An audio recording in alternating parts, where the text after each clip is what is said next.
What's up, everybody? Sean Highkin here with Odds Checker, wanting to get you ready for tonight's slate of NBA games on Friday, January 15th. Now, the most exciting game of the night is the Bucks and the Mavs. Obviously, it's Giannis and Luka. That's kind of the star attraction, but Kristaps Porzingis is back. He just made his season debut against the Hornets, scored 16 points. Both of these teams pretty much have all their main guys healthy, so this should be a pretty exciting game.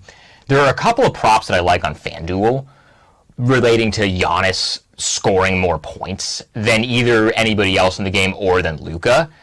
And, you know, if you want to just pick Giannis to be the leading scorer in this game, the FanDuel prop for leading scorer, anybody besides Luka, you can get pretty good odds on. If you want to go down below Giannis and get to, you know, Kristaps Porzingis, Chris Middleton, Drew Holiday, Tim Hardaway Jr., you can get some pretty insane odds there. But Giannis is plus 150, and anytime you can get positive value on Giannis to be the leading scorer in a game, I think that's a pretty safe pick.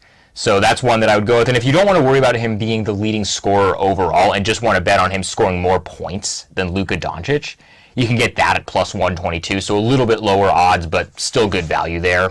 Just, you know, if you want to just bet on Giannis scoring a lot of points, which most nights, pretty safe thing to bank on.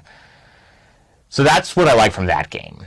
Now the Grizzlies and the Timberwolves, the over-under is 218.5. The Grizzlies have pretty consistently been a team that will hit the under.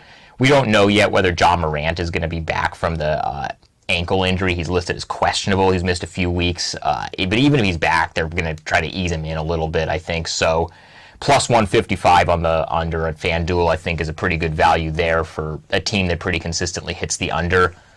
Now, the Hawks and the Jazz, Utah is going to be favored. They're at home. They've been more consistent.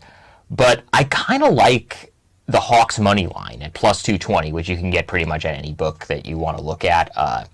They're going to be rested. I know they've had some injuries, but they're going to be rested because they had their game in Phoenix postponed due to the COVID situation. So they're going to be a little bit fresher. And, I mean, this is a game, obviously I agree that the Jazz are the more talented team, but I don't think the disparity is so wild that they should be favored by this much. So I think that plus 220 for the Hawks is a good play there. Now, the Knicks and the Cavs, this is the last one for the night that I like. You can bet on the Knicks to win and Julius Randle to score 25 or more points. This is also at FanDuel. You can get that at plus 290. Julius Randle's had some huge games. He had a huge game against the Cavs earlier this season already. He just had a 30-point game. Cleveland is not going to have Jarrett Allen, who they just got in the huge James Harden trade, so they're going to be a little bit just kind of, they're kind of still feeling out like what their whole team is going to be, and they've just been up and down lately too, as after that hot start to the season. So I think that's kind of a pick that I like there. If Julius Randle have a big night while the Knicks win, and then that's at plus 290. So those are my picks for tonight. So I'll be back with you guys on Monday at Odds Checker.